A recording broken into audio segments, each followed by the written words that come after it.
Welcome, dear listeners, to the Nostalgia Nuckleheds Halloween Horror Finale. This episode, our two horrifying hosts take on the spine-tingling tale of Scooby-Doo on Zombie Island. Hey there, Max. Hey there, Kade. Tonight I brought the energy, alright?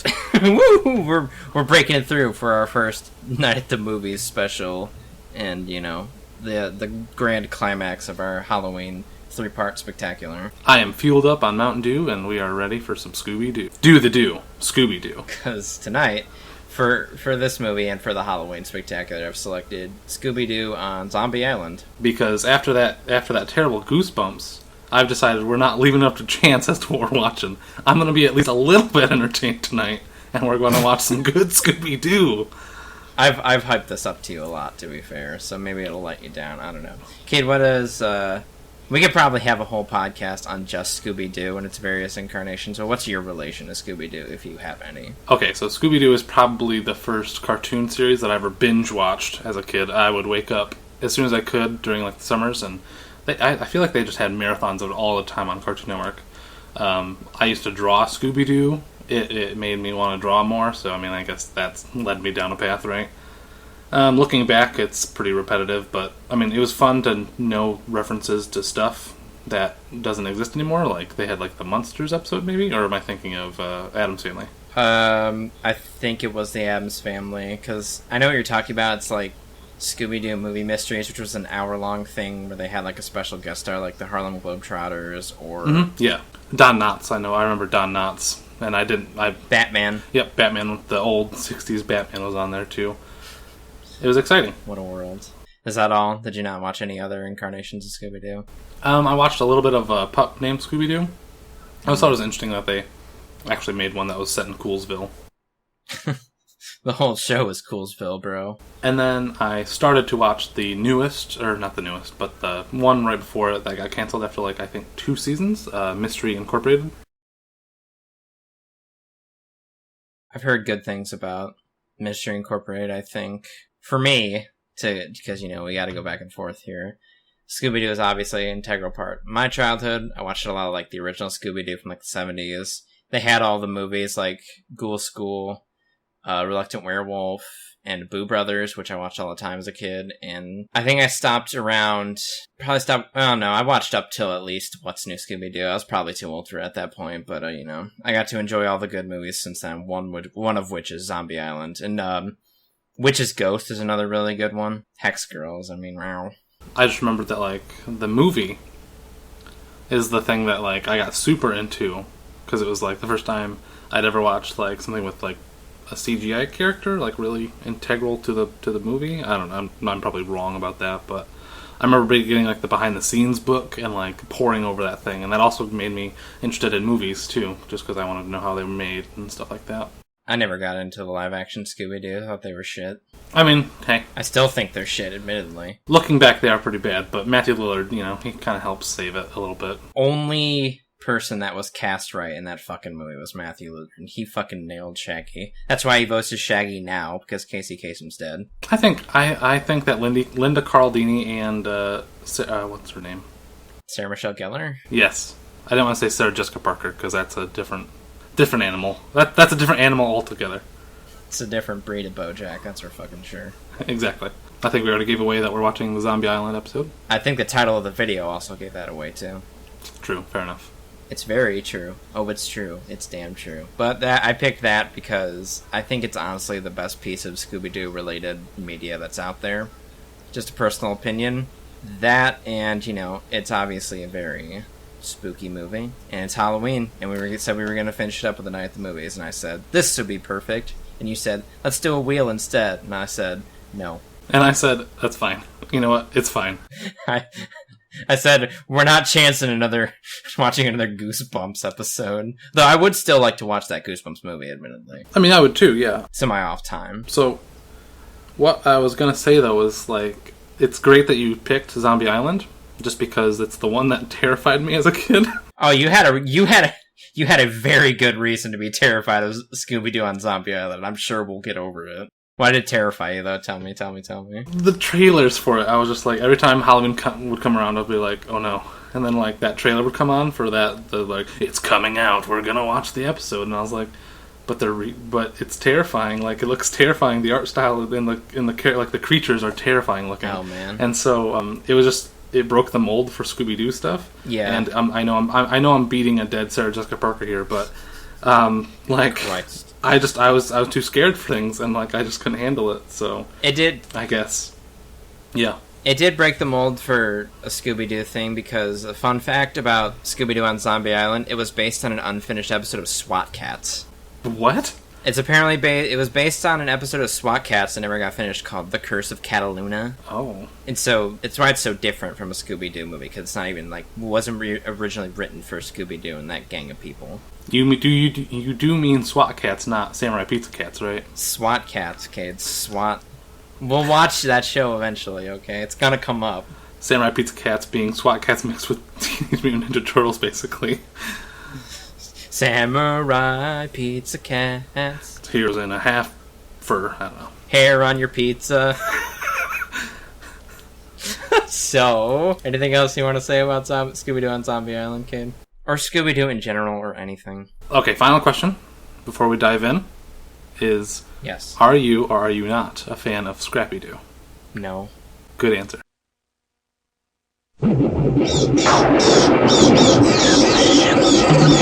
Scooby-Dooby-Doo, where are you? We got some work to do now. Scooby-Dooby-Doo, where are you?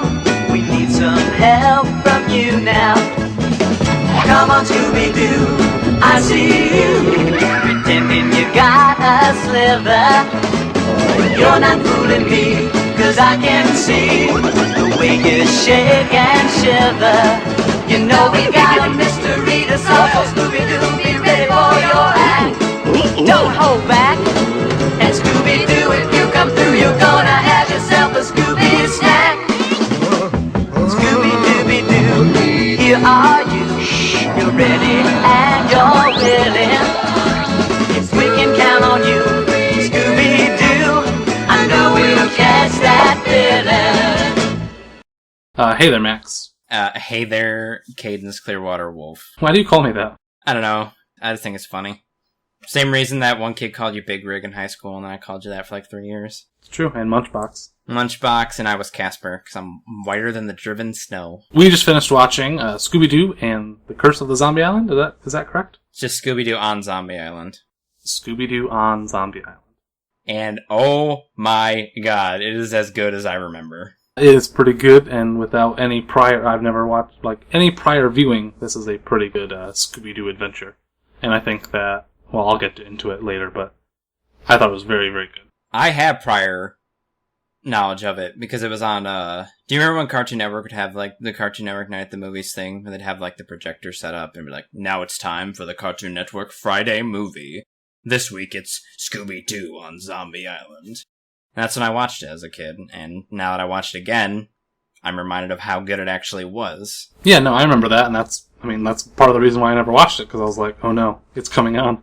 It's gonna happen. I gotta turn it off. Because they just made the zombie animation was very creepy. The design was very good, as far as, making them look like zombies, and I like the fact that they weren't, green zombies or anything like that. They were very much, scary, flesh over skeleton zombies, and I think that was quite a good, they pulled it off. How about that? And, I think I watched it as a kid. I did enjoy spooky stuff as a kid, but I did have a really bad fear of zombies when I was a kid. I've told you before that, George Romero's Day of the Dead scared the shit out of me when I was a kid, and I watched it one day. Why would anyone let you watch that? Nobody really let me watch it. I was just watching the Sci-Fi Channel, as I did when I was younger, and it was just on. And then I saw the part where Rhodes got ripped in half, and I was like, well, I'm having nightmares for the rest of my life. Got it. That's a really good ripping in half scene, let me tell you. So, Cade, why don't we do what we always do at the start, when we recap the plot of this hour and 16-minute long movie? Sure, absolutely. Alright. Scooby-Doo on Zombie Island. It starts off with the gang getting chased by a monster. Big sea monster, would you say? Or was it more... The moat monster, yeah. He looks like a mix between the Swamp Thing and Abomination from, the Hulk comics. And it's your typical Scooby-Doo, chase scene. They're getting chased around a castle. They're running through doors. I always loved the running doorbell in Scooby-Doo. I would also like to point out that that monster clawed Fred's back and ripped up his shirt, so he was using real claws. Pretty terrifying, actually. And am I crazy in saying that the first thing you do notice about this movie is that it's, like, much darker in palette than previous Scooby-Doo projects? Yeah, actually, I see what you're saying. It's not... Yeah, like the shades of blue are darker. Shades were darker. And sometimes that makes the characters really stand out against it because of their typical, like, very colorful, like their lines. Daphne is very, like, purple and orange, yes? Yeah, purple and orange is Daphne's colors. Fred is yellow, red, and blue. And just, like, stuff like that, where it's like, you know the iconic colors pop out against these darker backgrounds, and even, like, the monster and stuff was a little bit darker than normal. Yeah. It's definitely, in my eyes, shaded like it's supposed to be a serious cartoon as opposed to more cartoony colorish styles. I think that sets the tone pretty well. Because this is Scooby-Doo on Zombie Island. We'll get to why it's a serious tone later on, but literally sets the tone. Quite literally sets the tone. I'm not against that. It ends up the Moat Monster's just another dude in a mask, as it always is with Scooby-Doo. Darn you, old man Withers, trying to chase the children away so you can, I don't know, buy up all the real estate in the area for whatever reason. And he's got that green ink all over his hands, and it wasn't mold, goddammit. Yeah. And so it ends up that it's not actually happening live, and it's actually Daphne Blake giving a live interview on some talk show of some sort. Mm-hmm. And I like that the talk show host, like, after the story had been told, was still just like, ooh, yeah, that kind of stuff gives me the heebie-jeebies. And I just thought it was weird that it's scary to her, even though, like, it ended up being, like, a person. But I guess it's scary just because, like, it's pretty spooky. That guy was going to kill them. Yeah, I mean, like I said, he did claw Fred's back, and cloth did go flying, and you could see his shirt is torn, so he had literal sharp claws that he was willing to use against these they're probably not teenagers anymore, they're probably in, like, their mid-20s in this movie, I'm not sure. So do you know the theory about them being draft dodgers and stuff like that? Yeah, I've heard that before. Quickly, I'll just recap it, but, like, some people think that the Scooby-Doo gang is a group of Vietnam draft dodgers who have, like, gone into their van and gone around just basically avoiding it, and that's why a lot of people don't like these menacing, or what is it? These kids. Irresponsible draft dodging children? No, like when at the end, like, they pull off the mask and they're like, if it wasn't for you... Meddling kids? Meddling. Because those kids should be, fighting a war. At least Fred and Shaggy should. I mean, at least that's more interesting theory than the usual, they're all dead and in hell for some reason. Which I've heard about literally every fucking TV show I've ever watched, and let me tell you, if your fan theory involves them being dead, or it being purgatory... Or comas. Or one of them being in a coma, your fan theory is stupid, and I will not listen to it. Simple. Gang, at this point, has gone their separate ways, except for Fred and Daphne, who are still together. Daphne is, like, a successful, like, horror show host, I guess. Yeah. Imagine Ghost... Coast to coast. Space Ghost Coast to Coast, the Daphne Blake show. Also a show we should watch at some point. And Fred is her producer. Velma runs a mystery bookstore, and Shaggy and Scoob are airport guards. They're customs officers. So I first off think it's really weird that Velma would have a bookshop. I feel like she's more like the kind of character who's, like, a really good researcher, kind of like the main chick from Girl with a Dragon Tattoo, which I'm sure I'm the only one who watched, but, I mean, for all those, she just researches stuff and, like, solves things and gets paid for it. Like, that's the kind of stuff that I feel like Velma would be really good at. I just think it's weird that she owns a bookshop. I just feel like it's very suburban and kind of just, like, boring for her to do. As far as Shaggy and Scoob go, though, that's the perfect job for those two. As they say. Yeah. This is like the jackpot, Scoob. Ooh. It's perfect. I can't do my Shaggy voice. My Shaggy voice is terrible. I think it's okay for Velma. I think it's a good place for her to be at, since she loves mysteries. She could be doing better, but they probably didn't want to, go over the top with it. I could see them all in these jobs. That's all I'm saying. I just feel like she's, like, it's a very lonely job for her to have picked. Jobs are lonely, man. Sometimes that's where it is in life. It's the only thing I felt was out of character. That's it. Really? Yeah. I think that's perfectly in character for her, honestly. Either that or it's just dated. She's like a bookish nerd, man. How it is. I guess so. It's a bookish nerd that we all appreciated as kids. We all knew she was truly the sexy one. Let's just be honest. Scooby and Shag, they're like confiscate a bunch of like food that's not supposed to go out of the country or in the country, and they put it in their room and they just like they're eating it and stuff. The contraband room. And for reference, they confiscated like a wheel of gorgonzola cheese. So picture your big cartoon wheel of cheese. Like I've always wanted a big wheel of cheese to just eat at. Sometimes I don't know why, but because me and Max are both big fans of that yellow fruit we call cheese. I have simple dreams, okay? I want to eat a cartoon steak and I want a big wheel of cheese and I want to eat it. Sorry, my favorite Robot Wars contestant was Wheelie Big Cheese. And your favorite Rescue Ranger was? Monterey Jack. There you go. Okay, that was his name? Yeah, he voices Jacques in this, doesn't he? Yep, Jim Cummings, who is Winnie the Pooh as well. And Optimus Prime. And Shaggy and Scoob, and they go into the contraband room after contrabanding some gorgonzola cheese. And then, being Shaggy and Scoob, they eat the whole fucking room of contraband, aside like 3 wheels of cheese. That's all that survived this rampage. The best part is that they get so fat that they look like jelly beans with legs. Like they're both just so fat. Their legs don't get bigger, but their guts do, and it's absolutely hilarious. I'll throw in a picture just for reference, or I'll put it in the video itself. I don't know. See, the reference that came to my mind was just like the Cowboy Twinkie, like the way that his legs are like little noodles that drape out of that little rotund body of his. That's what it reminded me of a little bit, like the Twinkie Cowboy, right? Is that what that is? The Twinkie Cowboy? Yeah, the one that smoked a whole bunch of crack. Yeah, sure. Twinkie the Kid, wasn't it? Yeah, sure. Anyway, at some point Daphne says that she misses the old gang, basically. I think it's when she talks about how she kind of misses it, and she misses all the old people, and because the host is like, well, I don't envy that stuff. And it was Twinkie the Kid, I looked it up. And Daphne's birthday is coming up, and Daphne's one goal in life right now is to find an actual haunting. None of this dude in mask bullshit that they always run across. She's tired of it. She wants some real ghosts. She wants some real monsters. No more people in masks. So, Fred and Daphne decide to organize a trip to, New Orleans, or is it just Louisiana, period. So, for Daphne's birthday, surprises her with the old gang, Velma and Shaggy and Scooby. All back together again. And then there's a montage! A Maki-rontage, if you will, of more of the same. More monsters. Pretty convincing looking monsters. A lot more scary than would be normal from like a Scooby-Doo thing. Not cartoony at all. They go to like a seance thing. There's that part where they have like the hologram showing the spirity ghost thing that's floating above the table. Mm-hmm. And I think it's weird that what Daphne later calls the hologram projector, that it was not attached to anything and it just kind of like fell over. And like, it was just like, how's that exactly doing that? Some sort of battery-powered projector. I just think that would exist. It's probably possible. I don't know. Wi-Fi. Oh, and here's where we get awesome song number 1, Ghost is Here. Mm-hmm. Ghost is here, it's no reason to shake, he's fake. As performed by... Sky Cycle, I believe it's called? I thought Terror Time was Third Eye Blind. No, what? It's by Sky Cycle. Third Eye Blind?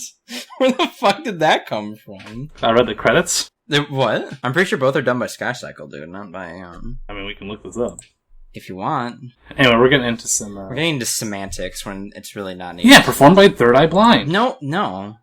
I will show you my screen right now. It's by Sky Cycle, dude. Scooby-Doo, Where Are You? They did the theme, Scooby-Doo, Where Are You? Ghost is Here in Terror Time Again, produced by Sky Cycle. Okay. They did the theme. Well, I wasn't totally wrong. So, after that montage, they're fucking around in like a market. Daphne's obviously upset that she can't, find a real ghost after all these damn years. She just can't find a real ghost or thing. And that's when they run across Lena. Tell me about Lena, Kade. So, immediately she reminds me of a southern Carmen Sandiego, but kind of like mixed with Gypsy Woman from Big. It's kind of an interesting style that they decided to go as far as like her design. Where is Carmen Sandiego? Maybe that was Carmen Sandiego. Tell me where in the world is Carmen Sandiego? That's the real theme song. Yeah. Alright. Me and Max have different nostalgia as to what Carmen Sandiego's theme is. That'll be a podcast in and of itself at some point, I'm sure. Yeah, sure. But anyway, Lena's like, oh, you want to find a real haunted place? I work for one. I'm a cook for Miss Simone. Was it Belmoir or Benoit? Benoit. It's Simone Benoit, who I called Sharon Scone. No relation to Chris Benoit. Sharon Scone, what? I don't know. You know. She reminds me of Sharon Scone. Or, goddamn it. Sharon Scones. My favorite. Oh. Favorite afternoon snack. But yeah, she's like, I work for Miss Simone Benoit as a cook, and that place is haunted. And they're like, it's the only lead we got, so let's go. So they follow this young woman out of the market, down like a fucking roadway that was really bumpy. They were all over the fucking place. Luckily, the Mystery Machine has 4-wheel drive, so they're all good. Didn't help them later on, unfortunately. But anyway. They meet up with the steamboat driver, Jacques. So they get on the boat, and then they go to Moonscar Island, right? Moonscar Island. Correct. Which I was imagining as just like a perfect circle, but apparently they had to go all crescent with it, so whatever. Oh yeah, we forgot to mention Big Sandwich number 1. A constant trope in Scooby-Doo that I'm always glad to see is the giant sandwiches. What are like, I don't know, 5 feet tall, and they just eat it all in one bite. I'm glad to see that has survived from the 70s, you know? More eating ridiculous sandwiches. Yeah, delicious big sandwich, which made me immediately hungry. A conversation as to whether or not we should pause it and go make a sandwich. So, the other thing I was going to bring up is that the lobster monster. Mm-hmm. That was pretty cool. I really like the lobster monster guy. The lobster monster was really cool looking. This is from the Faker sequence, by the way. Anyway, as we are traversing the bayous of Louisiana, you run across Scooby has a run-in with that big catfish, Big Mona, I believe it was, right? Mm-hmm. Yeah, who shows up once more later on. Shows up multiple times. Oh yeah? At least 3. Once in the beginning, a second time during Terror Time, and a third time at the end. That catfish, Scooby tries to chase after it, but goes in the water. Him and Shaggy almost get devoured by crocodiles. Or the alligators in this case. Yeah, and then the Crocodile Dundee, or as I have Crocodile Dundick, he decides to get them out of there with a big hook. We were introduced to this character. His name is Snakebite. Basically like a hillbilly Crocodile Dundee, and he has a war pig named Mojo, I believe it was. Yep, war pig, who, if you're a fan of Bebop. So they get put back on the ferry, then the ferry, ferries its way to Moonscar Island, where they meet the next character, Bo, who's a gardener. Yeah, Bo the gardener. Bo, the handsome, muscly gardener. They show up at the plantation, and then very closely after meeting Bo, Scooby really hates cats. I don't remember Scooby ever hating cats before, but I know it's like a natural dogs hate cats kind of thing. Hence the movie Dogs vs. Cats. It was cats versus dogs, thank you very much, Max. But I don't remember. And then the second one? Separated by 8 years. Christ, there was 2 of those fucking movies. And there was G-Force. G-Force and its racist fly character that didn't go over well with the PC crowd. But I was just gonna say that I don't remember Scooby ever hating cats at all, but they maybe just added this. You know that, or it just never came up? I don't know. There's a lot of Scooby beforehand that we could comb through, but that's for a different podcast, a retrospective podcast in time. But there's cats fucking everywhere. There's like 80 cats, I'm pretty sure. Are they now? There's a lot of them, man. Bob Barker would not be pleased. Yeah, man. Spay and neuter, according to Mr. Barker. This is where they meet the proprietor of the house, this big house that used to be a plantation. It was Simone Benoit, who loves cats and hates Scooby because Scooby chases cats all over the place. And this was the first instance of the old Scooby-Doo bit, Dog Where? Because apparently he doesn't know he's a dog. 3 times. And that comes up a bunch of times in this movie. Yep. 3 times. Not enough to be annoying, so that's good. It wasn't overplayed, you know? They're invited into the house next, because Shaggy and Scooby are hungry and they want some food, okay? Oh, and we should mention the fact that this place that they went to is also a former or current pepper plantation? Yeah, I believe it. I believe it used to be a plantation. And still has peppers growing everywhere, but that's just because, I guess it was left behind. Maybe it still is, I don't know. They certainly didn't have any workers running around, that's for sure. Which, by the way, do peppers grow on trees the way that they were shown in this movie? I'm not sure. Let's find out, shall we? Because I thought that peppers grew on vines, at least in my experience, that's how they grew. I mean, we're not farmers, Kade, we just play Stardew Valley. Oh, okay, fine. Next up was the first, jump scare, I guess would be. It's not really a jump scare, but, it was obviously set up and stuff. Yeah, we saw everything that happened. But, Shaggy and Scoop eat the peppers, and then they scream, and everybody comes around what's wrong? And he's just ate some hot-ass peppers, so we screamed about it. Simple. And then they're like, okay, so you're good? And they're like, yeah, we're fine. And then like 2 minutes later, they scream again because a wispy, like, blade starts carving into the wall of the house that says, "Get out." Right? Yeah, a ghostly blade. Looks kind of like a kitchen knife. We'll find out what it was later, but carves "Get out." So they scream again, and then everybody comes running. They're like, "Do you eat more peppers, you idiots?" And they're like, "No. Spooky ghost writing on the wall," and they point to the "Get out," and everyone's like, and then Daphne's like, "Quick, get the camper, Fred." And she's like, "We're standing in Miss Benoit's house, blah, blah, blah." A cool wind blows in, and Daphne complains, "Who opened a window?" And then on the wall is, what it got added there? I don't know. It said, "Get out, beware," right? Is that what it was? Beware. Yeah, beware is what was subsequently written on the wall. And then later on, Velma is like messing with the wall, just like investigating, doing her Jinkies thing. And yeah, she just starts carving at the fucking wall with a spatula. And I was like, hold on, Velma, what are you fucking doing? It was Miss Benoit was going to charge her with like destruction of private property or something. Yeah, I mean, I guess it was good later, because what she found out was that the house is built from the wood of an old pirate ship. Oh, we skipped the part where Velma leggings, and so she got sent up and after the "Get out, beware" part, Velma starts being levitated. And, she tries to keep her skirt down, much to the disappointment of all of us kids, am I right? See, I just don't know why Velma wasn't wearing, like, leggings or something. Like, come on, Velma. Don't you know you might... She might have shorts on her, like Chie. Okay, fair enough. I mean, Chie does backflips. She would have to be wearing shorts, otherwise Persona would be a far more perverted game. So, to answer your question, the name of the ship was the Maelstrom. Ah, it's the Maelstrom. Also a good name, to be honest. Good name. We also skipped the part where, they review the footage. Oh, true. I forgot. Because Fred somehow has some CSI level zoom and like enhancement features on his camera. They review the footage and it turns out, there's a spooky pirate ghost behind Daphne. Ooh. And it's actually caught on footage, on tape, on hard black VHS tape. Because 90s. Because 90s, what the fuck. They find out that it is literally her. Who'd they think it was? Like a pirate, right? They're like, oh, it's one of the pirate ghosts that used to come here. Lenoir, I'm pretty sure, brings it up like, it's probably the ghost of Morgan Moonscar. Mm-hmm. Yep. And they also learned that Morgan Moonscar's treasure is buried on this very island, which was never found. And so that leads them to start thinking about, like, what's going on here, and Velma starts to be like, oh, whatever. Then Shaggy and Scooby decide to have a picnic, totally separate from the rest of the gang. I mean, if you and I were in a Scooby-Doo gang, I'm pretty sure that's what we would be doing literally all the time. Just going out to eat big sandwiches and a picnic. Don't deny it, Kade. I mean, that's what we would be doing. Okay.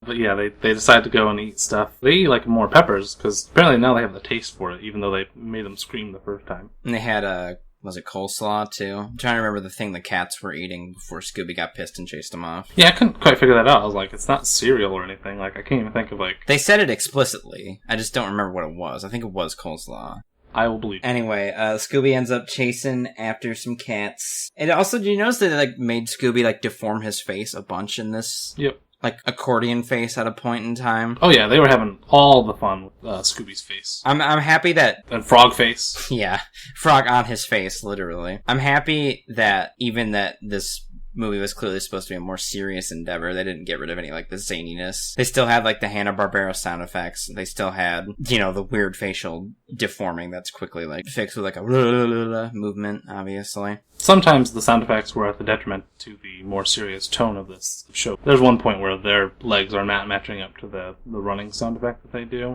usually. The Yeah, the old classic bring, and then run off. I mean, maybe it happens. Maybe. I mean, I think it might have hurt if you were taking it more seriously, but I still think it worked really well. No, I mean, I'm glad that they kept the classic Scooby-Doo, like, it felt very much like Scooby-Doo, despite the fact that they were trying new things. So, that was a good thing overall, and I'm glad that they did the way that they did it. I just thought it was interesting sometimes that it didn't quite work how they had wanted it to, possibly, or didn't read the way that it ended up being. I mean, I think it's all good in the hood, to be honest with you. Don't get me wrong, I really, really enjoyed this film as both, like, a really good Scooby-Doo thing, and just as, like, a good, I think it was a great way to round off our 3-part Halloween episode. Mm-hmm. I know you're not shitting on it, you're just saying little things. Yeah, little things. Nothing's ruined so far. But this is also encounter number 2 with Snakebite. He accidentally scares off the fish again, and then he sicks Mojo on him, and Mojo chases him around and stuff. Chases them to the giant hole in the ground. Yeah, they just fall in a big hole. And while trying to get out of said hole, they accidentally pull out a skeleton arm. Yeah, they pull on like a vine, and that reveals a skeleton arm inside the wall of the hole. Mm-hmm. And then paranormal energy from the sky reanimates the skeleton. The skeleton comes out. It reskins itself as a zombie in a pretty cool sequence. Yeah, terrifying. That was a very scary, well done as far as like visually scary, as far as like thinking about returning as a skeleton and then having to be forced to come alive again. Against his will, he was turned back into a zombie, and I think that's pretty creepy. Mm-hmm. And it's the zombie of Morgan Moonscar. You can tell by the moon scar near his eye. Which looked like an earthworm just because of how pink and like... It was like that. I wonder what gave him that scar. I'm very interested in Moonscar's backstory. Hey man, you can write it yourself. Headcanon. Fanfiction. Ooh, look for our fanfiction on fanfiction.net, The Tale of Morgan Moonscar's Moonscar. And the zombie looks poised to attack Shaggy and Scooby. It's like, it's coming at him all zombie style. And I think Shaggy like jumps off Scoob's back, jumps out of the hole, and then just yanks Scooby up by his tail. Yeah, I was wondering how he got out of there. I didn't remember how he got out of the very deep, like 9-foot deep hole that they were stuck in with this now zombie creature. He used it like Mario would use Yoshi. He jumped on his back and then jumped off of him. But instead of letting him fall to his death, he grabbed him by the tail and pulled him out of the hole. Ah, yes. Cartoon physics. The best physics, to be honest with you. And then they run, obviously, because that's what Shaggy and Scooby do in any scary situation. They beat feet, they cut and run, they get the fuck out of there. And they run around screaming, and everyone's like, why are you guys screaming again? When they all meet up. And Scooby does that zombie impersonation that's pretty terrifying, too. Yeah. Remember, it's like, it looked like a zombie, and Scooby's like... When he's like sucking in his chest and stuff. Yeah, it's like ribcage out. They meet up with them again, and obviously everyone goes investigating the forest. Shaggy and Scooby said they saw a zombie. It's worth investigating, you know? Yeah, this brings me to my biggest, like, flaw, if there could one in this. It's that all this scary stuff keeps happening to Shaggy and Scooby. So why aren't they just, like, sticking with them the entire time? Like, obviously, they were there first when the go away thing showed up. They were there first when the zombie showed up, and so at this point, like, why is not everyone just sticking with them? And they always have that stupid plan to split up, but anyway, I don't think we're there yet. I would say it's because Shaggy and Scooby keep accidentally going into this thing. They're always fucking off on their own, doing their own weird shit. Like, this happened as a result of them going to have a picnic, and the other guys aren't interested in that, because they're trying to, run an investigation show. Velma's trying to figure out what's going on, and Daphne and Fred are trying to get footage. They're off just fucking around. And you don't want to keep following the guys that keep fucking around, you know? Fair enough. Fair enough. And after they search for a while, nothing happens. It starts to get to nighttime, and that's when they're just like, let's get out of here. But they can't leave because the ferry isn't running this late. And Miss Benoit or Lenoir or whatever. Lena actually is like, well, you guys can come back to the house for dinner, and we can put you up in the rooms for the night. And Miss Lenoir, Simone Lenoir, is oddly friendly at this moment. I thought that was kind of weird because the only like, yeah, she really changes her tune. She's like, you can just stay. I have so many very rooms in my plantation home. So they stay, obviously. Yeah, she's talking to Fred, and she's just like, I don't mind if you guys stay the night. And she's like looking right into his Pillsbury Doughboy eyes. Even though isn't Lena and Fred the one that they're kind of like shipping at this point? Yeah, they are. I don't think Simone was trying to like flirt or anything to keep him around. I mean, she has her reasons for it, but Lena. They're both being a mix of courteous and flirtatious, and it's kind of interesting. Well, I don't know why their tune has changed so drastically. Like, there's very much. I'm still very confused on what their motive is. At this point, Velma is pretty suspicious of Bo the gardener as to why he's always around when these scary things, or not around when these scary things happen, and obviously that's what she's been trained to do over all these years of mystery hunting. Of basically doing the same thing over and over again, essentially. But that's what I like about this in particular, is they frame it as a Scooby-Doo episode. Like, here's a suspicious character, here's another suspicious character, here are these people that are like the proprietors over here that haven't fled the ghost sightings, and yet... And here's these other weird freaks. They set it up like your typical Scooby-Doo, but then there's like curveballs, such as like, there's both ghosts and zombies, which is pretty interesting. Mm-hmm. So there's two different possible things going on. So we move on to them, going to unpack in the rooms. I would like to say, I thought it was really, really funny that when Shaggy was going through his luggage, he only had the red shirt, or the red pants and the green shirt. The green shirts. And that's it. And he's like, maybe I should dress up for dinner. And he's just showing the same exact fucking shirt he's wearing. It's his dress green shirt. I love it that cartoons are willing to be self-aware and poke fun at the fact that their characters only wear one outfit like 90% of the time. Like, I can only think of one cartoon where outfits change regularly, and I think that was The Weekenders. I'm excited for the day that we review The Weekenders, because I know that Allie will be down. She loves that show, and I love that show, too. You're welcome to pick it anytime you want, man. Unless one of us dies, obviously. Oh, rest in peace. Rest in peace, my dreams for the world. Anyway, I'm just saying I like when cartoons are self-aware and willing to poke fun at that, Oh yeah, it's not a break of the fourth wall, but it's a good nod to the audience, which I enjoy being nodded at. And at this time, a ghost pops up in Scooby and Shaggy's room in a mirror. It's a Civil War, general. And he's like, what do you say? Like, get out. He's like, you should get out of here. Just run. Get out. As a ghost. And so yet again, Shaggy and Scooby are at the center of this, and I don't know why. Why are the ghosts being so, why are they hunting Shaggy and Scooby? Like, this goes all the way through the plotline. Even at the end, I still don't know why they were focusing very much on Shaggy and Scooby. I think it's so that Fred and Velma can keep their normal skepticism of these situations, and because they're skeptical till a certain point in the movie. And if you make the creepy things happen to the scaredy cats that get scared by, everything, their own shadows and stuff, it makes that skepticism more credible. Fair enough. That's just what I think, at least. We're having a very, very logical fucking discussion about this show. That was a very good, that makes a lot more sense, because, obviously these ghosts and zombies and stuff, they're trying to get them off this island. They don't like them there, and so I think it's a smart way of figuring out how to make that credible while still making sure that the rest of the gang has reason to be where they are with the rest of their hosts, and making sure that they're keeping polite company as much as they can, while still being like, Bo, you jerk, you're the one sneaking up and putting on all these costumes and scaring our best friends. You sexy, sexy jerk, you.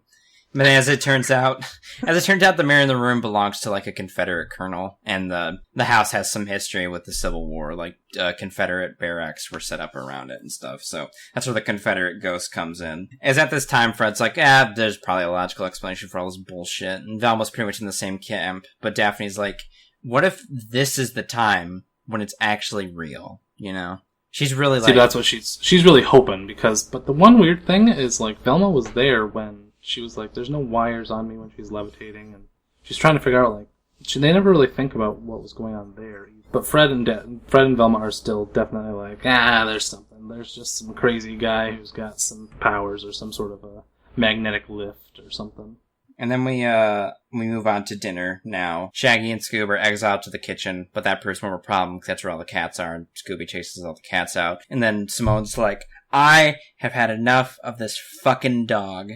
So they get exiled outside, and they just eat crawfishes and biscuits in the car, as opposed to at the dinner table, unlike the rest of the savages. My favorite part is that, this is stupid, but, Shaggy's like, man, these crawfishes are great, and then Scooby's just like, raw fish? And then, I wish the joke was in there where Shaggy's like, no, crawfish, not raw fish. You're thinking of sushi, Scoob. That's all. A chortle. Why did they end up driving away? Cats. The cats start hanging around. Oh yeah, to get away. And they're just driving with cats all over the van, or the top of the mystery machine. So the cats end up sitting around the vehicle like they want some of the crawfish. And they start swatting all over the place. Yeah, and then Shaggy and Scooby. They get swatted by cats. Perhaps like a SWAT cat. So they drive away from the cats. They end up flinging all the cats off the car where they're swerving around and shit. And it's at this point where they're deeper in that there's more paranormal energy coming down and more zombies start popping up all the ground. Which looks like it kind of looks like the Aurora Borealis, just kind of like this weird magnetic energy, just floating around and then zapping the ground. It starts bringing these people start pushing themselves out of the crust of the earth, and they've got this very flesh over bones, and just these teeth that are rotted, and just jaws that are just scarred up, and their faces are super shriveled like raisins. They just start, they zombie walk, and like some of this animation is very good and reminiscent of really good old, the slow zombie is definitely. Your Romero zombie is what you're thinking, basically. Correct. They definitely did it up as scary and as zombie-ish as you could get with a kid's show. They dialed it up to like 11. They were on the precipice of what would probably not be appropriate for children. True. That's good. That's a 10, an A+, if you will. You gotta push that envelope. So, obviously, more zombies. Shaggy and Scooby run to the mystery machine. They try to drive away. They end up getting away, but a zombie that comes down from, like, the roof onto the hood of the car is like, ugh, and it scares the shit out of them, and they crash into some... They try to back up. Yeah? But they end up getting and then they caught in mud. Their wheels, they dig themselves into the ground. Isn't that what happened? Yeah. They dig the wheels into the ground. They can't get out, so they just get out of the car and fucking run. Mm-hmm. They're fast. Those two are very, very quick. Like Usain Bolt quick. They're gone. I mean, maybe they are Usain Bolt. They eat. Michael Phelps eats 11,000 calories a day. I mean, they're just runners. They've got to keep themselves well fed. It's true, man. It's like the Flash. You know how many cheeseburgers a day Flash would have to eat to keep up with how fast he runs? I would really like to know, actually. I think someone did the math. I think it's like 11,000. Oh, they did the math. 11,000 cheeseburgers? Yeah. Man. My dad told me that, like, fucking years ago. Dad facts. My dad read it from a book somewhere, I'm pretty sure. I can't remember. We'll look it up sometime, but, Was it the Book of Mormon? Yeah. Now it's time to settle in with the Book of Mormon. Oh, I forgot to mention that, while they were all getting dressed for dinner, they have that little brief scene where Fred, like, puts on the old ascot, looks at it and goes, nah, and then takes it off and throws it away. I thought that was cute. Because once again, it's another good little, like, why is he still wearing an ascot in the year 19, whatever it is? It's a nice callback. Why is he not wearing his ascot? I don't know, I just thought that was cute. Anyway, they're lost and they're running around screaming. So, they run into Bo again, and then Bo's like, fuck are you doing out here? They're like, there's zombies, man. He's like, I don't see any zombies. He's awful curious about what they're seeing and why they're sticking around here. And he's also kind of like, man, I wish you guys weren't here right now. You're really, I don't know, messing up my beef. And so it makes sense as to why Velma is so suspicious. Suspicious of him. As it is, the people always want them away when they're investigating, so it makes perfect sense. Considering this guy is like suspect number 2. How do the rest of the gang now meet up with Shaggy and Scooby? Why do they get suspicious of where they are and what they're doing? Because they're running around the fucking area screaming as they typically do, so they get the lanterns from Lena and they go looking for him. Right, so they hear them. They hear them out there being like, ah, zoinks. Yeah. This goes towards Fred and Daphne finding the car. And that's where they all meet up again. Because at the car, that zombie grabs Daphne, but she, like, fucking Daphne jutsus him to the ground. Yeah, Daphne Jutsu, yeah, her purple belt. Yeah. I told you it was coming back. And then another hand she grabs, Daphne jutsus Shaggy out now, and Shaggy's here. Velma's here too, I believe. Or is Velma back? Yep, she's wearing her, I don't know why she's wearing a sweater, but she is in the bayou heat and humidity. I don't understand how she's dealing with that. And maybe it was autumn, who knows?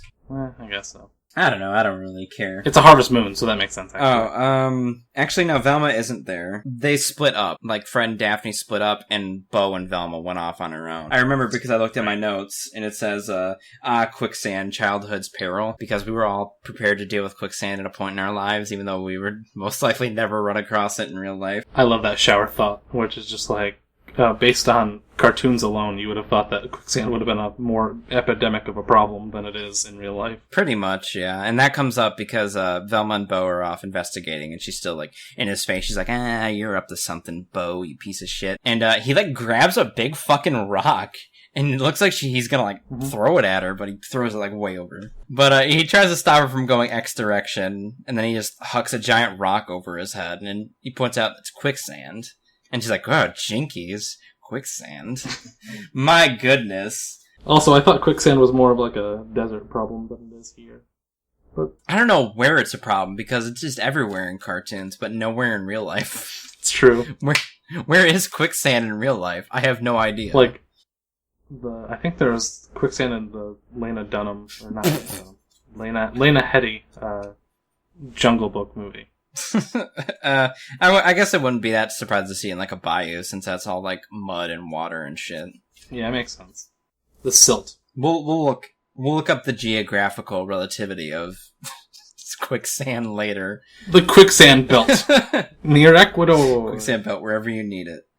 So we're at the point where Daphne Jutsu is a zombie to the ground, and they're like, we got him.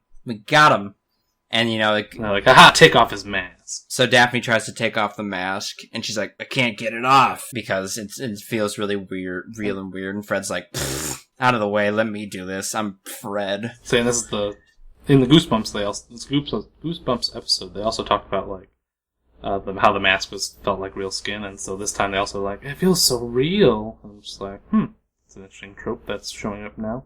Kind of like the cursed artifact trope showed up between Are You Afraid of the Dark and the Goosebumps episode. So we have a weird kind of like broken thread between all three of these episodes that we did this month. So now Fred tries to get it off, and he's like really working it. And he's like, we gotta find out who's under this mask. It's Snakebite. And it's like, nope. And it's Bo, the gardener. Nope. It's the ferryman. And he just fucking rips the zombie's head off. And he's just holding the zombie. And he goes, it's real. And just throws it. Yeah. It goes straight to desecrating a dead corpse. He didn't know, man. It's a zombie. Oh, I know. Their training, their I guess not training, but like their life experience shows that this would easily be just a very realistic rubber mask, or even what he ends up saying is that it's a automaton or like an animatronic person. It's at that point when shit gets real, because and they start the rock beat starts up. More paranormal energy comes out, and zombies just start coming out of the fucking woodworks. They're everywhere, and you start seeing like. This is where the zombies start getting more, like, diverse. It's not just pirates and Civil War soldiers. You see, like, very obvious tourists, and you see, like, guys in suits who I'm thinking were, like, Prohibition-era dudes. I don't know. Maybe I'm crazy in thinking that. That makes sense. That would be my guess, at least. Hiding their distilleries on the Moonscar Island makes a lot of sense. So. Mm-hmm. I think Logic. There you go. They joke about there being a smuggler operation at a point. This is where the sweet song, Terror Time, comes in, and you get, like, a montage. Because everybody splits up at this point. Daphne and Fred run one way. Shaggy and Scooby are off in a different direction. That song is awesome.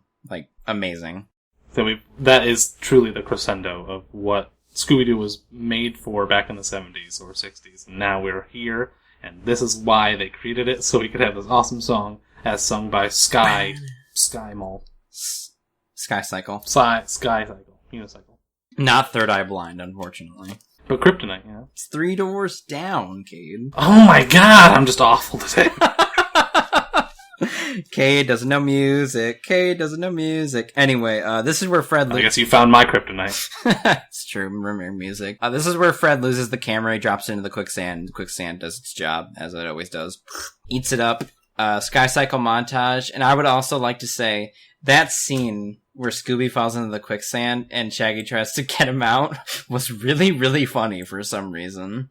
When he grabs a rope, it's a snake, and then a zombie hand hands him a vine, and then Shaggy looks back and it's a zombie, and he just like jumps up. That scene was unbelievably funny. I don't even know why. The comedic timing on that whole scene, like, they show you very much that it's a snake, and then he grabs it, and I'm like, okay, they're gonna do the snake as a vine thing.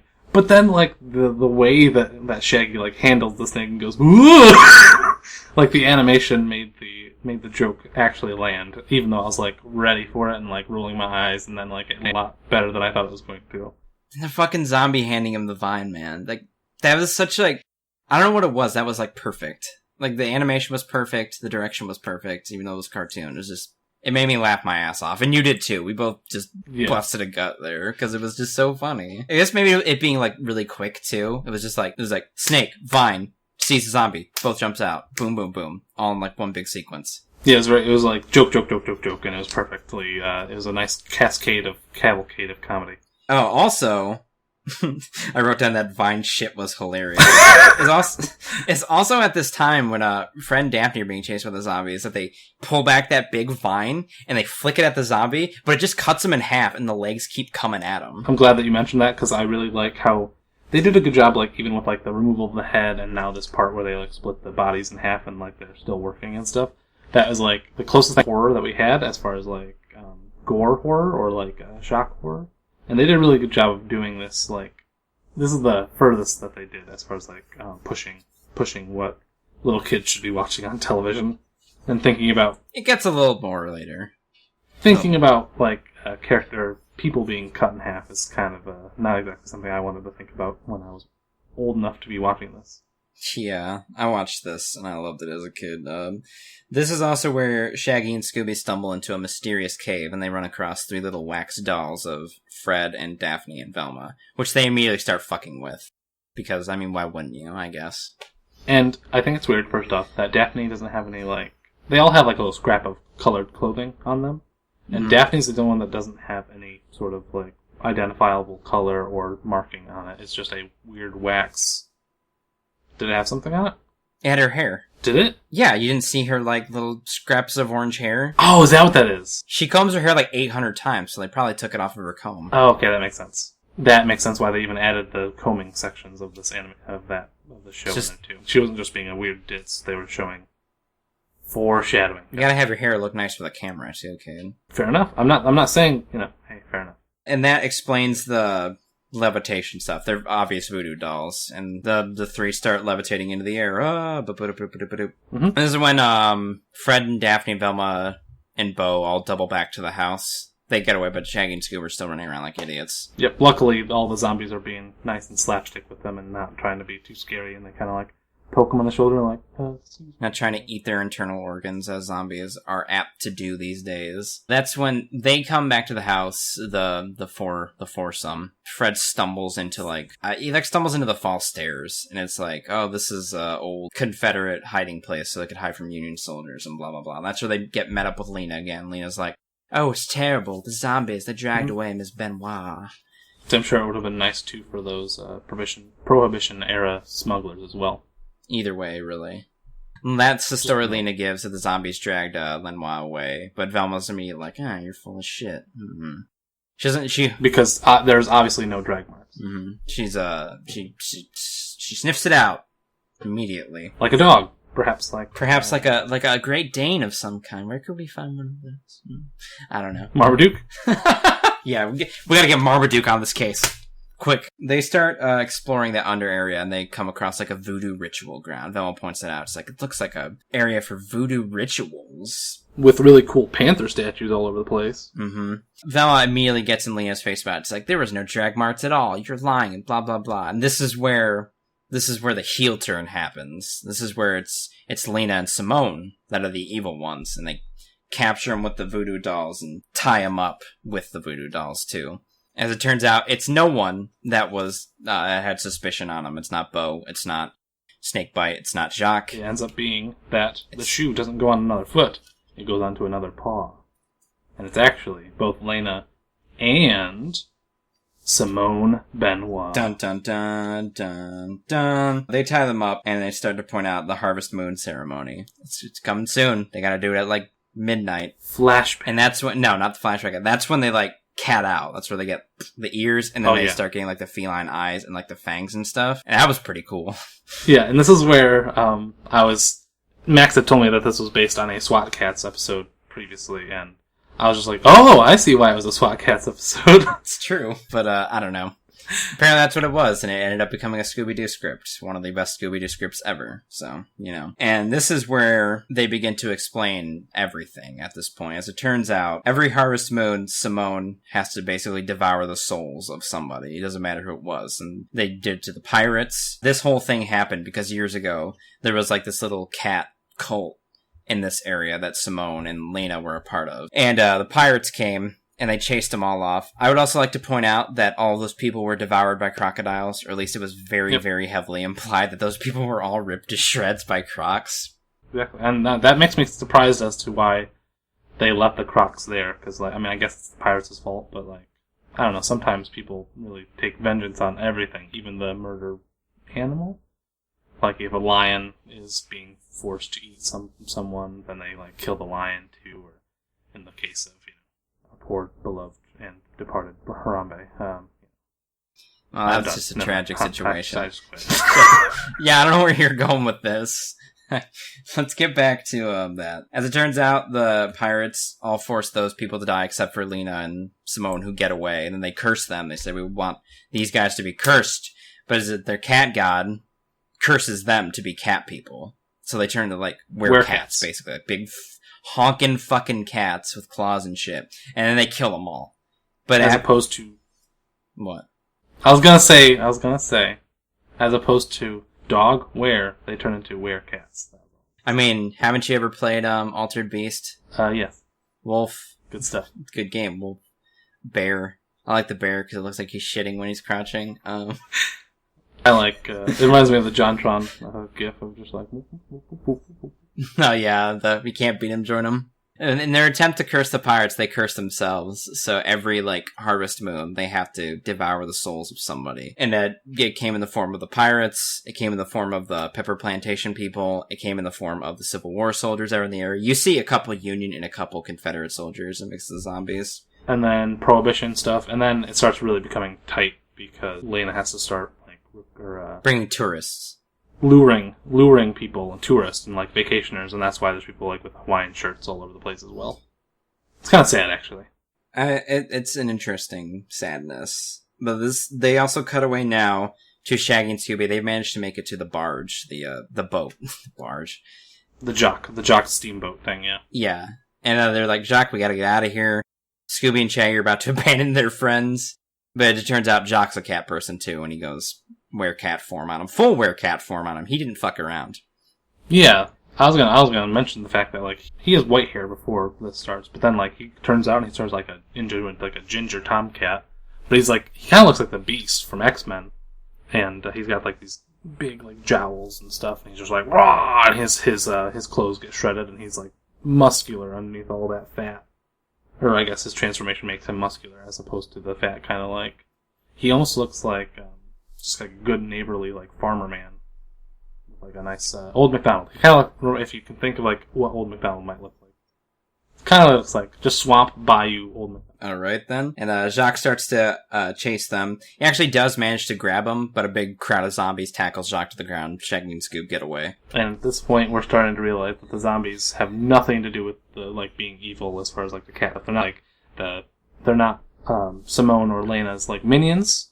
They are totally separate entities, and they are trying to actually, especially in this instance, literally save the Mystery Inc. from utter doom.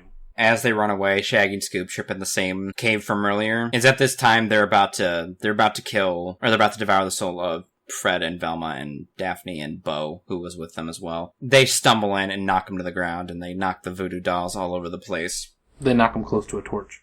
Yeah, they knock them close into a torch. And they start to melt. All four of them begin to literally fucking melt. We're getting into some body horror in this Scooby-Doo, and I'm not not sure how to feel about it other than great. But which is terrifying. Shaggy and Scooby, they don't have voodoo dolls because Simone and Lena thought they were just so fucking stupid that they didn't pose a threat at all, so they just didn't make them for them at all. Did not bother with it, which just proves to be their undoing, as it is. Which is always a great way to end a villain, is by using their overconfidence or just something that their problem or their crux, and then using that against them is a great way of unwinding the villain. And at that point, they're running around the cave. They're knocking the voodoo dolls over the place. That's where the melting comes in. Shaggy and Scooby, and they're running around, end up kicking the dog close enough to Velma for Velma to eventually free herself. It's at this point when Lena and Simone go full feral cat form. Like, just full werecat form. It was pretty awesome. Awesome transformation sequence. Not as horrifying as an American werewolf, but hey.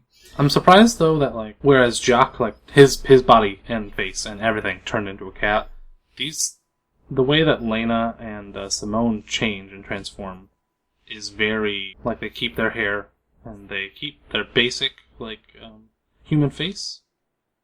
Also, how did Jock become one of the werecats? They needed someone to ferry people in, remember? And he said he wanted eternal life, so they gave him that.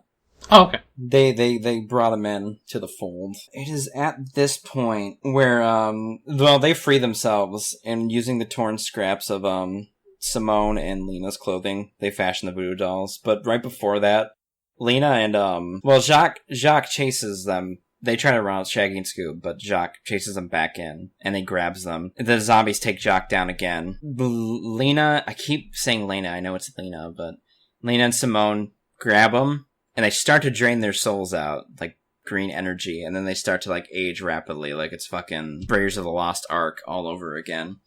But... yeah, the water starts getting pumped out of them, basically, and they start to... cracks begin to form all of their lips, and, like, they start turning older. It's kind of terrifying, but this might have been the end, if not for some zombies, or no, the voodoo dolls. No, this is where Velma and Daphne reject, and they say, you're not the only one who likes to play with dolls, and they just start, like, slamming them around the place, because they used the scrap of clothing that were tattered all over the place earlier to make their own voodoo dolls. From the transformation. Yep. And it's at that point, they start to close in on them. I remember Bo tried to, like, fend him off the torch. Because the voodoo dolls get knocked away for whatever reason, I can't remember, but I think it was zombies again. Just blame zombies, just like in real life. But unfortunately for them, the hour passes and they didn't absorb souls in time. So the hour they missed the mark. They start steaming like a tea kettle and basically explode into some crackling bones. Yeah, they melt into skeletons and then they just melt into nothingness. And so do the zombies afterward, because their spirits have been avenged, as Elmo says. They don't have to linger around anymore trying to warn people to get the hell away. And that is the end of the horrible cat people of Moonscar Island. And unfortunately, they lost their video, so they're like, no one's gonna believe us now. But Bo's like, well, I'm a cop, just so you know, and I'll attest to what happened here. Turns out Bo's been a planted cop this whole time to figure out what's all the disappearances in the area. Real name Bo. It's just Bo Neville, isn't it? Bone Neville. Bone. Who would name their child Bone? I like that Bo is a cop. I like that revelation because it shows that people in the area are aware of these disappearances and the cops are investigating it. It's not just like the law enforcement's like, people are missing and we don't know why. There's someone actively investigating this. And there's some logic in the town. Yeah, it's nice. It's nice to see cops who aren't retarded in a horror movie for once in our fucking lives. Or cops that aren't cannon fodder for whatever's killing people, basically. And so we wrap up from there. We're like, we gotta get back to town. We gotta get back to life and stuff. And it ships Velma and Bo, which is nice. Obviously, they're cute. Come on. You know it. We gotta ship these two. There's a part where Daphne's like holding on to Fred, though, and they're like, isn't it so romantic? And then I wish that Fred, I don't know why I'm doing this, but I thought it'd be funny if Fred had just said, like, yeah, pretty romantic. I wish Bo were here.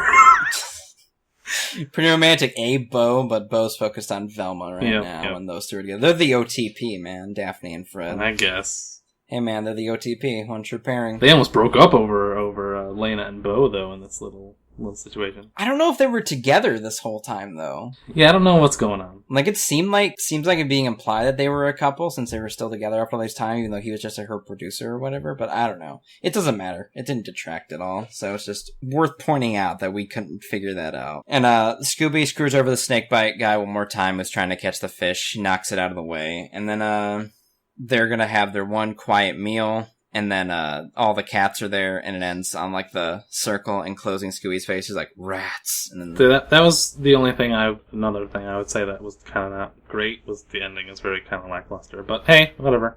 The story of the plot overall is I think it wrapped up nicely. So that was the plot for Scooby-Doo on Zombie Island. Or as I like to call it, the story, or the curse of the pagans and the pirates. Also, Buccaneers and the Blair Witches. Or my favorite one is the Corsairs and the Cat Cultists. It's a Michigan chiller. Kalamazoo, Corsairs, and Cat Cultists. Yep. So should we move on to the patch system now, kid? Exactly. All right. You hear the screeching of an owl. You hear the wind begin to howl. You know there's zombies on the prowl. And it's terror time again. They've got you running through the night. It's terror time again. And you just might die of fright. Nostalgia Knuckleheads, Pumpkin Patch. So let's get to the patch system, Kade. Plot would be number 1, if I'm not mistaken. You're correct. All right, Kade. What did you think of the plot of this episode? So, as far as the plot goes, I thought it was very good. I was actually expecting a more Scooby-Doo-esque, just typical episode where at some point one of them is the villain and it's revealed that zombies were a fabrication of some sort, maybe an animatronic like Fred offered up. But at some points, though, I was worried that there was just not going to be a villain at all, and that, like, the zombies I didn't know how they were going to deal with the zombies, like, other than atom bomb and just, like, leave and be like, well, that was it. Just a big smoking crater in the back. The gang just starts pulling out. The gang just starts pulling out double barrels, like, it's time to deal with these fucks. Yeah. Shotgun Fred. Groovy. Yeah. Scooby with a shotgun. Yeah, it'd be like that. But the cat stuff was a really cool concept, and I'm glad that it ended up having a very untypical zombie story. However, it's still very voodoo or pagan. Pagan voodoo. Pagan. I like the plot. I would give it... As far as, like, plots go, obviously it's going to be the best, since the other ones were just simple one-off episodes, and this one was very beginning, middle, end. So the plot was strong, so I'm going to give it an 8. An 8? Yeah. A very strong actual plot. I'm going to give it an 8, too, because really good story, unexpected turns. It's tight, too. Like, I didn't feel like there was any, like, loose hanging ends to take care of. Like, everything was just wrapped up in a neat little package, if you will. Yeah, nothing I was really, like, wondering about after it was over with. I kind of, like, actually, I understand where the villains were coming from. It's kind of a terrible situation they were forced into. They were just happy little, like, they were a weird little, like, just cult living on this island and, you know, worshiping their weird cat god, and then these pirates come in and they, like, force all the rest of their friends and family to their deaths at the jaws of crocodiles, which, I mean, that'd make me angry too. So, they were just doing their best to stay alive, though, and I don't really know what the best thing would have been to do in that situation. Just move on, man. Your friends are dead now, but unfortunately, it wrapped up. They were so pissed, they demand vengeance. They got their vengeance, but at the cost of their own humanity. Animation, A. Animation was wonderful. I really enjoyed the background art. Sometimes these background arts, I really want to, like, splice some of them together. It's similar to Ghibli, or the, Studio Ghibli movies have some really nice background art, and this is no exception. I know it's not a Ghibli movie, but, like, it has very detailed, especially since the setting is so rich in, like, history and other stuff. Like, they had a lot of cool nods to the Civil War stuff. The Tomb of the Cat stuff, like where they did all the rituals with the panther statues, were really cool. And then the Harvest Moon, there's a really beautiful shot of the Harvest Moon, like this big orange circle in the sky with these terrifying swamp trees, like, overlaid over top of it. And I just thought the art was really good, and the animation was obviously just as good. There were a lot of Japanese names on this project, too. I noticed them popping up throughout the credits, so maybe got a little influence from the East there. What do you say, Kade? I will give the animation / art. I'm gonna throw that in there too, just because they're whatever. I'm gonna say that had a really strong 7. Or a strong 7? Honestly, the Scooby-Doo character design already is timeless, and so anytime they animate those, it's hard to make it look bad. Though I think we have both seen the newest incarnation and agree that looks pretty bad. It looks like Seth MacFarlane's Scooby-Doo, which is shit. And they've actually drawn Scooby-Doo at a point. It looked okay, I think. But anyway, I love the animation in this because it was clearly made to be more serious. Like I said earlier, the shades are darker, palettes are darker in general, and it just makes it look nicer. I think I'll just give it an 8. I was never aesthetically displeased with anything. Everything looked good, you know? But, you know me, I'm easy to please. T is for theme song. Which this time I think we'll just do a full music section. Oh yeah, well, theme music, TM. What is truly the theme in this? Would you consider it the Third Eye Blind cover of the Scooby-Doo theme? Okay. And we'll obviously talk about the Sky Cycle songs too, because those are fucking rad as hell. Well, okay, so with the original actual Scooby-Doo theme, Third Eye Blind, I don't think you can really mess that up as long as you stick to the main thoroughfare that is just the main beats and, like, everything was... It felt like Scooby-Doo still. That can be updated anytime. It doesn't matter who's singing it, as long as it's the same. It's good Scooby-Doo. It's good enough.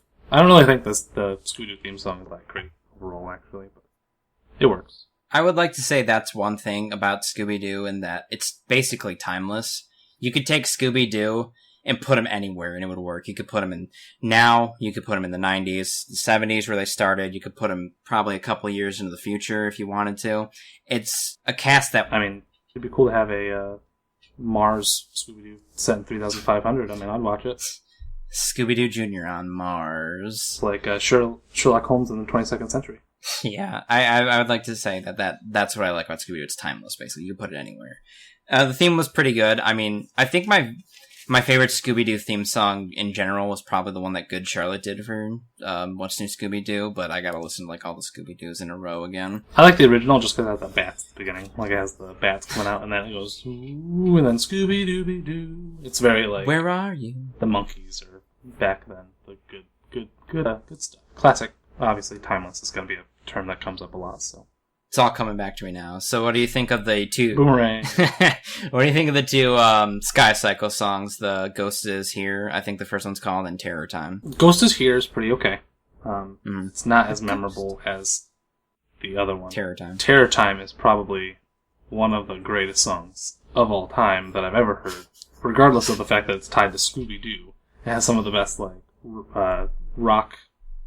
rock-inspired riffs, and just, like, some of the lyrics are very descriptive, like it was faces full of slime, or no, rotting faces full of slime. Rotting faces full of slime, yeah. Don't you know it's Terror Time? Yeah. That's very descriptive, and I'm like, ooh, like, I cringed of, like, I don't want to stick my hand in that. I've probably talked to you about that song before we watched this, probably in the past a lot, because... Oh yeah, you've sung it. That song has always been stuck in my head because it was just so good in my mind. And it still is good. I love it now, just as much as I did when I was a kid. Oh yeah, it's not dated at all, considering the fact that it's over maybe 20 years now. 1998 is when this was made, so yeah. Okay, so close. Pretty close. Almost 20 years. Damn good song. And I like Ghost Is Here, too. It's a little more laid back. The ghost is here, there's no reason to shake. He's fake. This one and the next one, which I think Witch's Ghost was the next Scooby-Doo movie, also really good music. Plus a sexy vampire girl band. So what is up with, where's Sky Cycle doing nowadays? I don't know, look them up. I won't, but okay. I'm gonna look them up just to spite you. Sky Cycle, rock band. Alternative, led by Steven Isaacs, later years. Oh my god. The last note on the Wikipedia page is Rob Brown committed suicide on October 15th, 2010. Oh. Jesus Christ. Hopefully he's not a zombie. Hopefully. So, music and theme, Kay, what do you say for this one? I'm gonna give that... If I'm doing it separately, I would give the regular theme, like, a 5. I mean, it's passable. The ghost one is like a 4. And then the other one's a solid 8. So, overall... I would want to give it an 8 just because of the one. The one is so strong. It's pulling on a 9 or 11. And I'm going to give it a total 7. Just because that one is just so good. I honestly want to give it an 8 on that alone. This might be a perfect score for me. I think I'm going to give it an 8 too, just because I thought that music was just so good. Plus Terror Time is in my head. It's in my MP3 library too. It's just such a good fucking song. Jesus. It's a very, very, very good song. Timeless. And, I mean, it's a classic song now for part of Scooby-Doo. It can always be Terror Time. Always Terror Time. Anytime. Characters, Kate, what do you think of our fair cast of Scooby-Doo and new people? So, as far as the characters go, the voice acting was good at times, and sometimes it was kind of like, okay, yep. These characters, I don't really know what's going on, and they're trying to keep this mystery in there, but the weakest one, I think, is Simone. I didn't believe it. I don't know, she didn't feel like a person. Like, even, no matter what she went through, she didn't feel like a person. Lena was really good. Jock, obviously, Jim Cummings is a man of many different voices, even though they're all basically the same voice, and I love it. Winnie the Pooh is, great. But him as Monterey Jack, or Jacques, I guess, in this situation. Bo, he had a very, like, man on the ground floor kind of voice, and he did a good job. Character. His motivations made sense at the end of the movie. Snakebite, as played by Mark Hamill, of course, did a good job playing that Crocodile Dundee ripoff. Kind of weird that they casted such a high-profile voice actor, such a bit part. He only showed up like 3 times, right? Was Mark Hamill that prolific back then? I mean, he had done the Joker. He was doing Laputa. Had he done the Joker by then? I don't know. Like, yeah, absolutely. I don't know, like, Mark Hamill's voice acting career. Absolutely, started immediately. Yeah, that's about it. Who played Shaggy? I'm not sure. It was played by someone who was famous, though. Oh, it was Billy West. Billy West did Shaggy in this one. That's what it was, which is really weird. I couldn't even tell. He did a very good job, that's all. And as always, Frank Welker is Fred. I'm pretty sure Frank Welker has voiced Fred every time ever, except for, like, Pup Named Scooby-Doo. I don't think he did, but he's been Fred in everything. Even in, like, Harvey Birdman, he was Fred, and even in like the one Family Guy clip, he was Fred in that too. Which is a wonderful dedication. Plus, Frank Welker is a really good voice actor. You've probably heard him at least once in your life, and you might not even know it. Yep, he did a great job.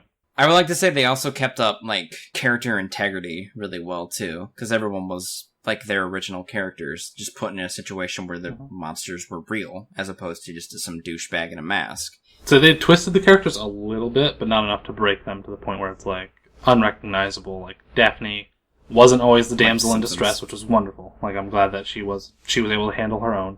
Fred was kind of a lot more laid back in this than typical. He didn't really lead the charge as much as he usually does. Shaggy, there's nothing you can really do to even change him. Scooby-Doo was the same too. Velma was the only one that I felt was a little twisted to the point of like, I don't really know what they're doing.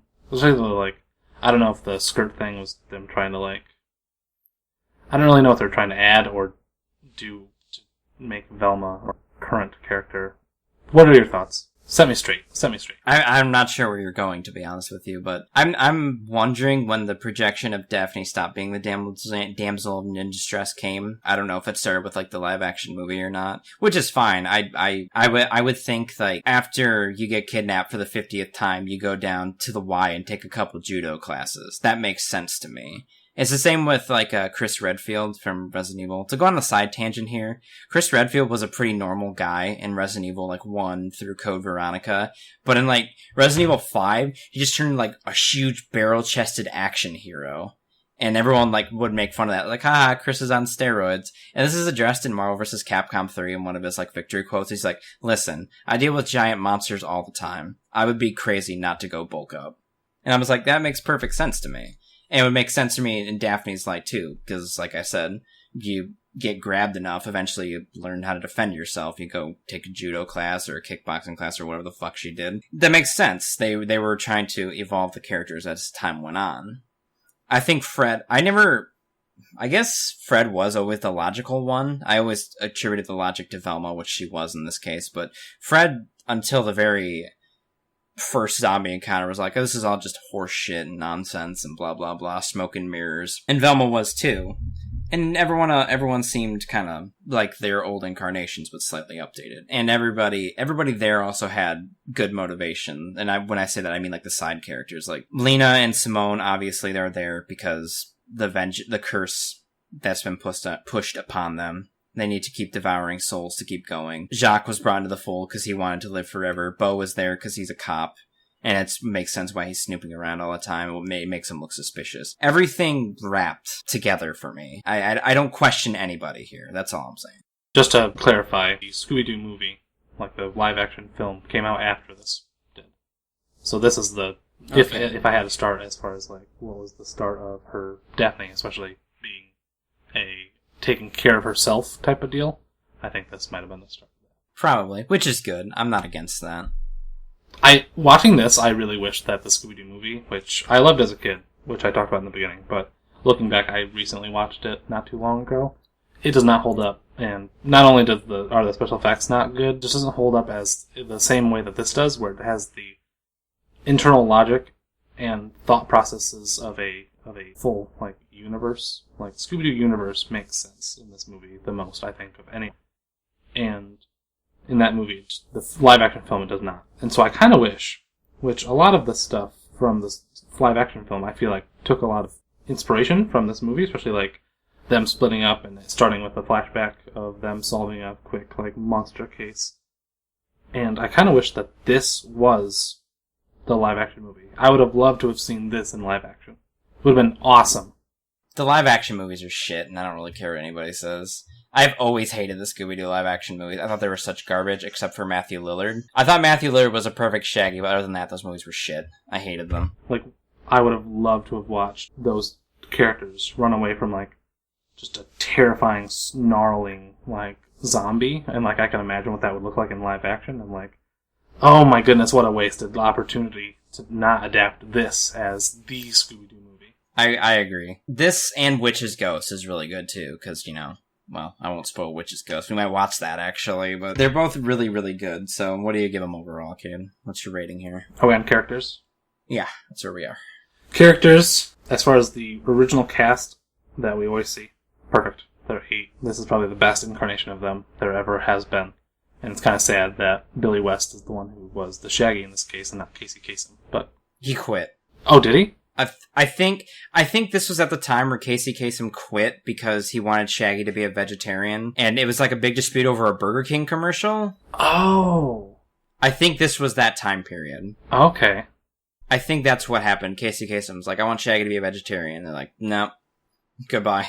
But he's never been a vegetarian. Like, all the sandwiches he eats? Casey Kasem wanted him to be, though, at this point, because I guess he was a vegetarian, too. Look up Casey Kasem Burger Kings, and you'll probably get results as to why he stopped voicing Shaggy. Well, that is some very interesting trivia that I never knew before, so interesting. I mean, double check me on it, but... I will, but, I mean, considering the fact that I'm sure that you have a bunch of useless knowledge that you want to use, and so, hey, there you go. Appreciate it. But yeah, I would give the regular cast an 8. They were perfect. The side characters, 6. So 7 overall?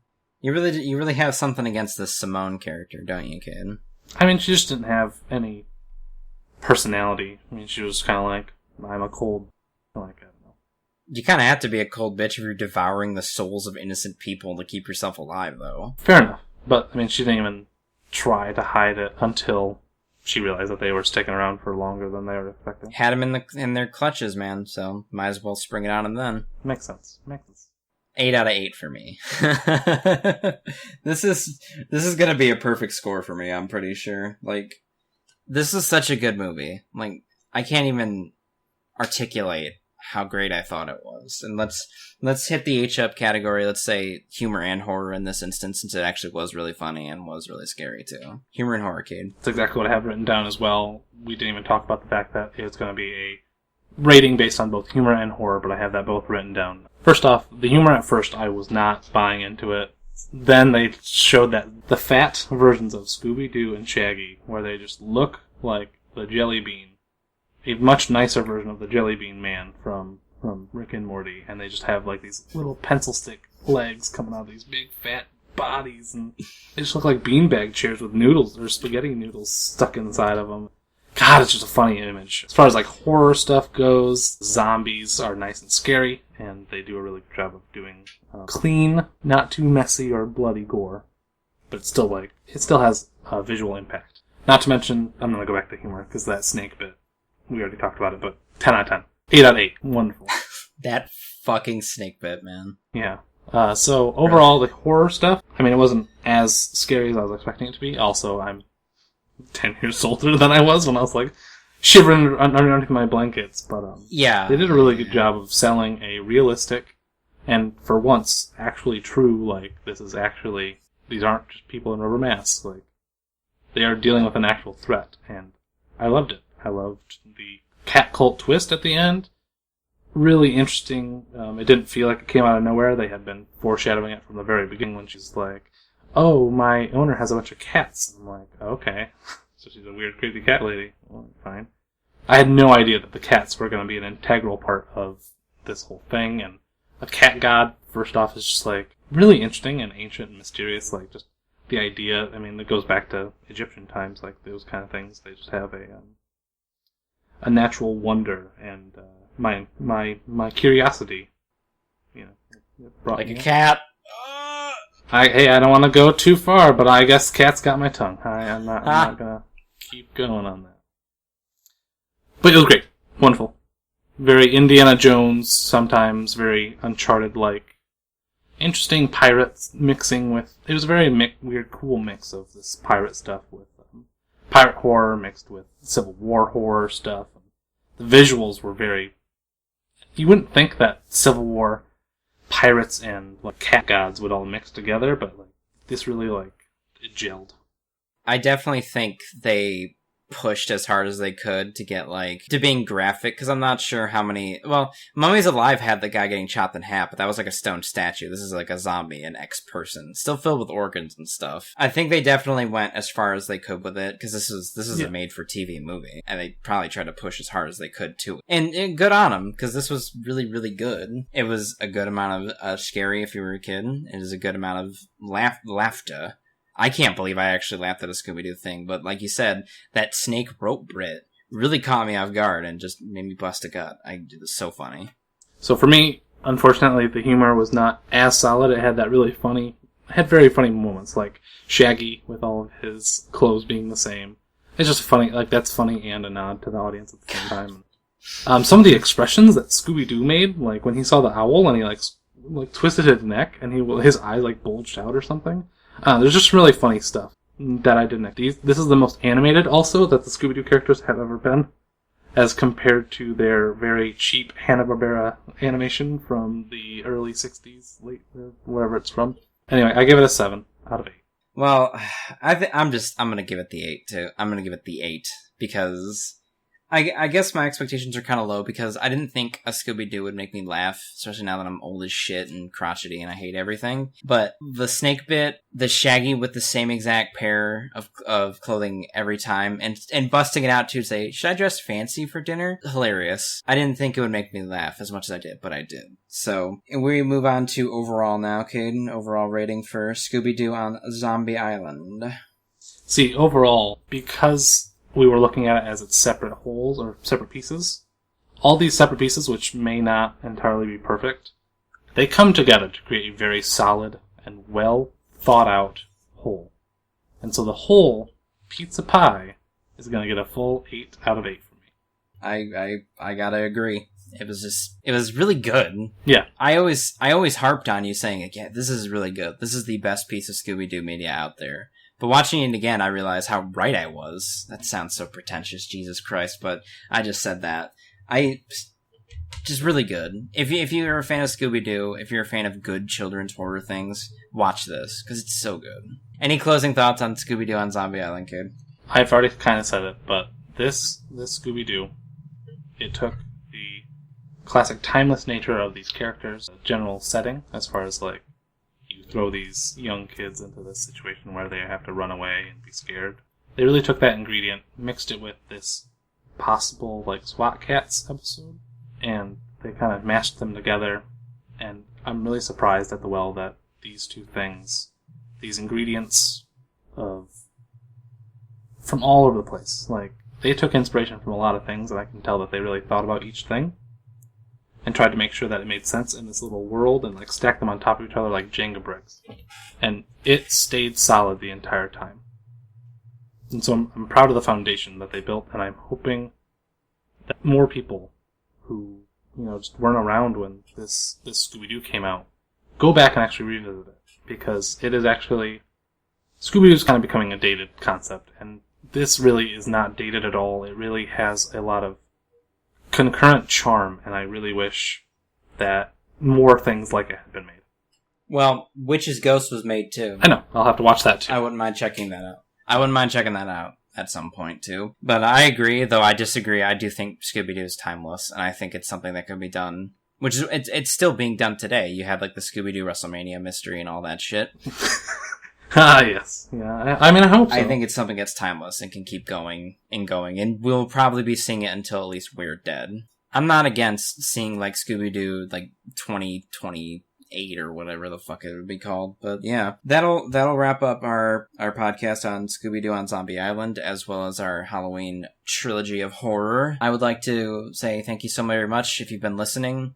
We like doing this podcast, and we hope other people like listening to it. Kade, where can we find you on social media? You can find me on Twitter and YouTube as Frugal Kade. Elsewhere, you can find me on Tumblr as well as just Kade Wolfe. My name's Kade Wolfe. That's how I run myself. This is just becoming a hobby of mine, these podcasts, as well as my personal channel, making still silly videos on there.